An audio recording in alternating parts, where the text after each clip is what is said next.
सीताराम डेरा थाना का घेराव करने पहुंचे उड़ाव बस्ती के लोगों ने शनिवार की देर रात पुलिस पर पथराव कर दिया, जिसके बाद पुलिस ने लाठीचार्ज शुरू कर दी। बस्ती के लोगों ने दौड़ा कर पीटा। पथराव में 2 पुलिसकर्मी घायल हुए हैं, जबकि लाठीचार्ज में बस्ती के कुछ लोगों के घायल होने की सूचना है। दरअसल उड़ाव बस्ती के लोगों ने सीताराम डेरा थाना प्रभारी भूषण कुमार पर बस्ती की महिलाओं के साथ घर में घुसकर अभद्र व्यवहार करने का आरोप लगाते हुए शनिवार की रात थाना का घेराव किया था। बिरसा सेना के राष्ट्रीय अध्यक्ष दिनकर कश्यप के नेतृत्व में लोगों ने थाना का घेराव किया। पुलिस ने दिनकर और लोगों को समझाने की कोशिश की तो लोगों ने पुलिस के साथ बकझक शुरू कर दी, जिसके बाद पुलिस ने दिनकर को हिरासत में ले लिया। दिनकर कश्यप को हिरासत में लेने के बाद बस्ती के लोग उग्र हो गए और पुलिस पर पथराव शुरू कर दिया।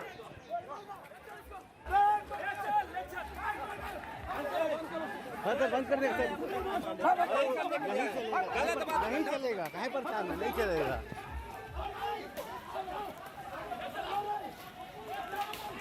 तो सूचना मिली थी कि कुछ लॉ एंड ऑर्डर का सिचुएशन हुआ है, कुछ लोग जमे हुए थे थाना के पास, तो उसी के संबंध में यहाँ पर प्रशासनिक निगरानी के लिए प्रोबेशनरी ऑफिसर को भेजा गया था और एक अन्य अधिकारी को भेजा गया था।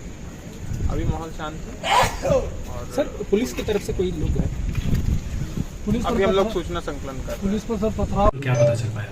देखिए, जैसा कि आप जानते हैं कि सीताराम उड़ाव बस्ती में अवैध शराब के धंधा के कारोबार पर अभियान चलाया जा रहा है। प्रतिदिन सीताराम डेरा थाना प्रभारी के द्वारा लगातार छापेमारी की जा रही है। हर दिन की भांति आज भी संध्या में इनके द्वारा दिनकर कश्यप के एवं अन्य के छापेमारी किया गया था। वहाँ पर शराब भी पाए गए थे, शराब पिलाते हुए पाए गए थे और वहाँ से मना किया गया था कि मतलब शराब नहीं पिलाना है।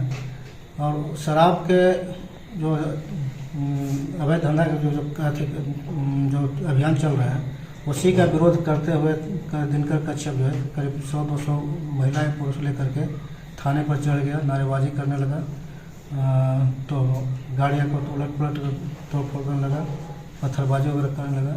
इसी बीच में जब थाना को सूचना मिला तो पुलिस लाइन से फोर्स वगैरह बुला कर क्वार्टर बना करके वो थाना से मतलब उन लोग को मैंने किसी तरह का कोई अनहोनी घटना नहीं कर रहे, इसलिए उन लोगों को बात किया। कितने लोग घायल है पुलिस की तरफ से? पुलिस के तरफ से भी 4-5 के तो पत्थर लगने की सूचना है, उन लोग को इलाज में जा रहा है। कुछ गाड़ियाँ वगैरह भी टूटी फूटी है।